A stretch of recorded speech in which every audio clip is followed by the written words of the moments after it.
बिस्मिल्लाहिर्रहमानिर्रहीम। आज एक नई वीडियो के साथ रियाज़ नसीम आपकी खिदमत में हाज़िर है। तो आज की इस वीडियो में मैं आपको आपके बर्ड्स में जो फाउल पॉक्स हो जाता है, मुर्गों में जो फाउल पॉक्स हो जाता है उसके बारे में बताऊंगा। फाउल पॉक्स होता क्या है? फाउल पॉक्स जब मुर्गों को होता है या किसी बर्ड को होता है तो उसके मुंह पे, आँखों पे, पूरे चेहरे पे और ताज पे जो है ना वो दाने वगैरह निकल आते हैं। काफ़ी सारे दाने होते हैं। फाउल पॉक्स गर्मी में जो है ना ये अटैक करता है। ये गर्मी की बीमारी है और ये वायरल डिजीज़ है। एक बर्ड को होगा तो वो तेज़ी से फैलेगा, दूसरे में वो मुंतकिल होगा, फिर आगे तीसरे में, इस तरह लगता जाएगा और जो आपके काफ़ी सारे बर्ड हैं वो इससे मुतासिर हो सकते हैं। तो बेसिकली इसकी 3 इकसाम होती हैं फाउल पॉक्स की: dry fowl pox, wet fowl pox और ओक्यू नस्ल फाउल पॉक्स। तो ड्राई फाउल पॉक्स में जब आपके बर्ड को दाने वगैरह निकलते हैं तो वो खुश्क दाने होते हैं, ड्राई दाने होते हैं। और जब वेट में निकलते हैं, वेट फाउल पॉक्स में, तो आपके बर्ड के जो मुंह पे दाने होते हैं, ताज पे दाने होते हैं, उसमें पानी आपको नुमाया नज़र आएगा और उन दानों में पीप वगैरह जो है ना वो आपको नज़र आएगी। और तीसरी किस्म जो है वो ओक्यू नस्ल की है। ओक्यू नस्ल फाउल पॉक्स में आप ये जो है ना वो आपके जो मुर्गे हैं उनके मुंह पे, ताज पे और गले के अंदर और मुंह के अंदर जो है ना ये दाने वगैरह निकलेंगे। और ये एक ख़तरनाक किस्म की जो है ना ओक्यू नस्ल की जो फाउल पॉक्स होती है, ये ख़तरनाक होती है। इससे आपका बर्ड एक्सपायर भी हो सकता है। फाउल पॉक्स से जो है ना ये इस बीमारी से निकला हुआ बर्ड जो होता है ना वो मुकम्मल तौर पर जो ठीक नहीं हो सकता, जैसे एक नॉर्मल बर्ड होता है उस तरह का दोबारा वो नहीं हो सकता। इलाज के बाद भी वो दोबारा उस तरह का नहीं हो सकता जैसे एक नॉर्मल बर्ड होता है। तो ये होता किस वजह से है? ये 4 वजूहात की बिना पर होता है। वो वजूहात क्या है कि अगर आपका जो है ना वो, एक तो गर्मी की वजह से होगा, ये तो पक्का है। और बाकी 4 वजूहात ये हैं कि सबसे पहले आपका पिंजरा जो है ना वो ड्राई होगा, या आपका पिंजरा ड्राई है, या बर्ड को पानी नहीं मिला, दूसरी वजह ये है। तीसरी वजह यह है कि जिगर या मैदे के अंदर उसकी गर्मी हो गई है। और सबसे बड़ी और मेन जो वजह है वो है मच्छरों का काटना। तो इन 4 वजूहात की वजह से इनमें फाउल पॉक्स पैदा होता है।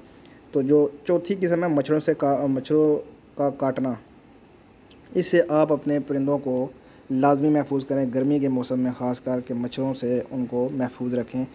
इसके ऊपर मेरी बाकायदा वीडियो बनी हुई है, मच्छरों से कैसे बचाया जा सकता है। आप लोग देख सकते हैं उसको।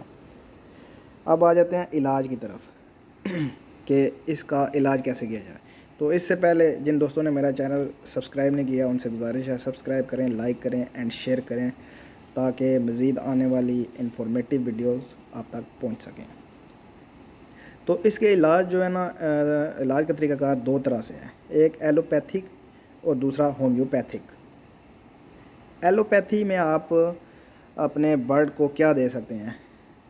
अगर आपका बर्ड जो है वो बड़ा है, 6 माह से बड़ा है या 6 माह का पट्ठा है, तो आप अपने बर्ड को ऑक्सीटेट्रासाइक्लिन दे सकते हैं, या आप उसको लिंकोमाइसिन दे सकते हैं। ये 6 माह के पट्ठे तक जो है ना वो आप इनको दे सकते हैं। और कितनी मकदार में देनी है? 0.5 cc, इतनी मकदार में आपने अपने बर्ड को देनी है। तो इसके अलावा एक लिक्विड है सल्फ़र ऑइंटमेंट। ये दुनिया का बेहतरीन जो है ना वो ऑइंटमेंट है। तो ये आप जो है ना वो दानों वगैरह पर लगा सकते हैं। अगर इंसानों में भी दाने निकलें तो ये लिक्विड इस्तेमाल किया जाता है। और ये लिक्विड आपको लेबॉर्ट्री की चीज़ें जहाँ से मिलती हैं वहाँ से आसानी से मिल जाएगा, या आप होम्योपैथिक की शॉप से इसको आसानी से परचेज़ कर सकते हैं।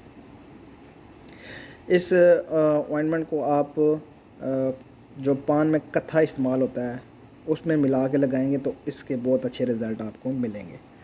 इसके अलावा अगर आपका पट्ठा या आपका बर्ड जो है वो 2 माह या 3 माह का है, मतलब 6 माह से छोटा है, तो आप उसको वेब्रामाइसिन दे सकते हैं। अगर 2 माह से भी छोटा है तो आप अपने चूज़े को या बर्ड को सेफ्सपेन एक सिरप मिलेगा, आप वो पानी में मिलाकर दे सकते हैं। तो ये चीज़ें आपने अपने बर्ड को 5 या 7 दिन तक इस्तेमाल करवानी है तो बिल्कुल आपका बर्ड ठीक हो जाएगा, ज़बरदस्त हो जाएगा। अब आ जाते हैं होम्योपैथिक की जो है ना वो तरीक़ाकार की तरफ इलाज का। इसका होम्योपैथिक जो है ना वो कैसे इलाज किया जाए। तो सबसे आसान तरीका है होम्योपैथिक में जो है ना, आपने उसको क्या देना वो मैं आपको बताता हूँ। तो सबसे जो अच्छी बात है होम्योपैथिक की, ये इसका साइड इफ़ेक्ट कोई नहीं होता। ये नो साइड इफ़ेक्ट दवाई होती है और इसके अलावा ये क़ुव्वत मुदाफ़ियत पैदा करती है। होम्योपैथिक की जो इलाज होता है ये इंसान के अंदर या किसी भी बर्ड के अंदर क़ुव्वत मुदाफ़त को बढ़ाने के लिए बहुत ज़बरदस्त एक तरीका है। तो इसको बर्ड को क्या देना, आपने वेरोलिनम 200 जो है ना वो ड्रॉप्स मिलते हैं, वो आपने ले लेने हैं। किसी भी होम्योपैथिक की शॉप से आपको ये मिल जाएंगे वेरोलिनम 200 ड्रॉप्स। तो ये आपने अपने बर्ड को 1 ड्रॉप सुबह और 1 ड्रॉप शाम को देना है और आपको 1 या 2 दिन के अंदर इसके रिज़ल्ट बिल्कुल सामने नुमायाँ नज़र आएंगे। और ये तरीक़ाकार आप 5 दिन तक जो है ना इनको इस्तेमाल करवाएं। ये दवाई वेरोलिनम 200 1 ड्रॉप सुबह और 1 ड्रॉप शाम को। ये एक छोटा सा इलाज है होम्योपैथिक का। अगर आपका बर्ड बड़ा है, मतलब कि 3 से 4 किलो का है, तो आप उसको उसकी डोज थोड़ी सी बढ़ा सकते हैं। 2 ड्रॉप सुबह दे दें उनको और 2 ड्रॉप्स उनको रात में दे दें शाम को।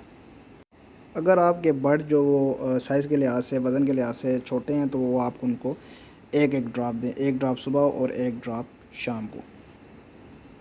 तो अगर आप ये जर्मनी के बाई करना चाहते हैं तो ये आपको 300 से 350 के मिलेंगे और अगर आप ये पाकिस्तानी लेना चाहते हैं तो ये आपको 100 से 150 में ये ड्रॉप्स आपको वेरोलिनम 200 जो है ना वो ड्रॉप्स आपको इतने में मिलेंगे। अगर ये फाउल पॉक्स इंसानों में भी अगर आ जाता है तो वो वेरोलिनम 200 ड्रॉप्स ही दिए जाते हैं इंसानों को होम्योपैथिक के इलाज में। तो इसका बहुत अच्छा रिज़ल्ट है। होम्योपैथिक में जो ड्रॉप्स दिए जाते हैं इंसानों को उसकी डोज़ ज़्यादा होती है, लेकिन जो बर्ड्स को दिए जाते हैं उनकी डोज़ जो है ना वो उनके जिस्म के लिहाज से कम होती है। तो उम्मीद करता हूँ आपको आज की ये छोटी सी वीडियो अच्छी लगी होगी। अगर अच्छी लगे तो लाइक करें, शेयर करें एंड सब्सक्राइब करें। तो मिलते हैं नेक्स्ट वीडियो में। अल्लाह हाफ़िज़।